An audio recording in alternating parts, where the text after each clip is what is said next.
Welcome to OneCloud CX's System Administration series.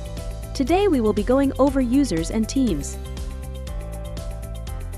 To create a new user, navigate to your administration page on your tenant and find the Users section under the Users and Teams drop-down at the top.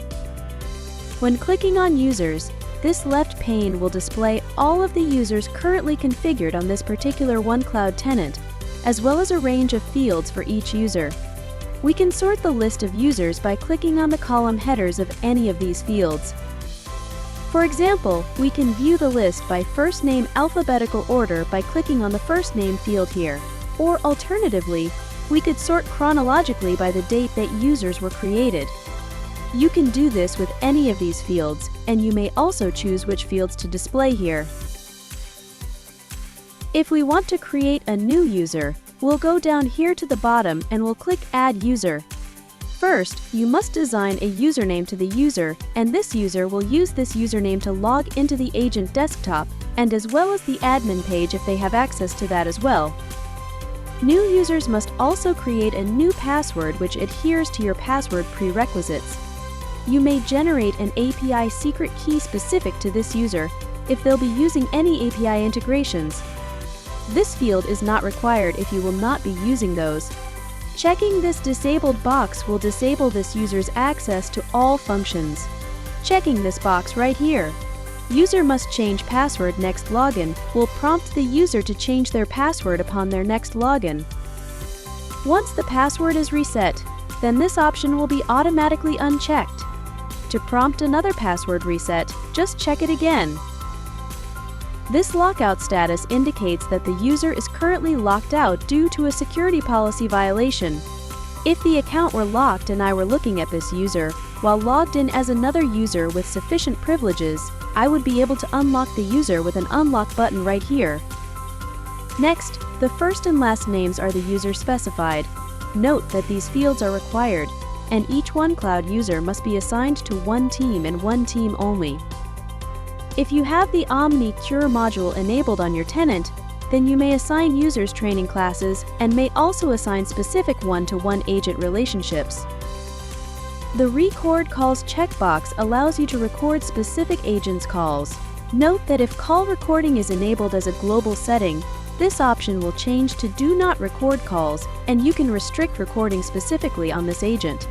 Title is the user's job title, and this field is used purely for inside reference. And About Me, a user may give any additional information about themselves. This can also be added on the agent desktop in the top right corner under User Profile Settings. Users may also add a photo which will be attached to their contact and will display in the directory and in chats. If you're using web chat, then this photo can also be displayed to customers. Note that there is a 9 MB size limit. And this maximum concurrent chats option lets you control the number of concurrent web, SMS and messenger chats this user can process at a given time. Moving over to the Contacts tab by going up here on the right pane and clicking Contacts. In Chat Nickname, you may define the name that this user will appear as when chatting with customers over web chat. Rank indicates that user's rank, and this can be used as a selection criterion and custom reports. For example, I could put in here Junior.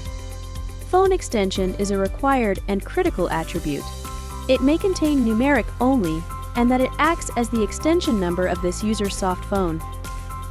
OneCloud automatically assigns an extension to each created user in an ascending fashion, but you may change the default assignment to any number. This extension cannot be changed while the user is logged in.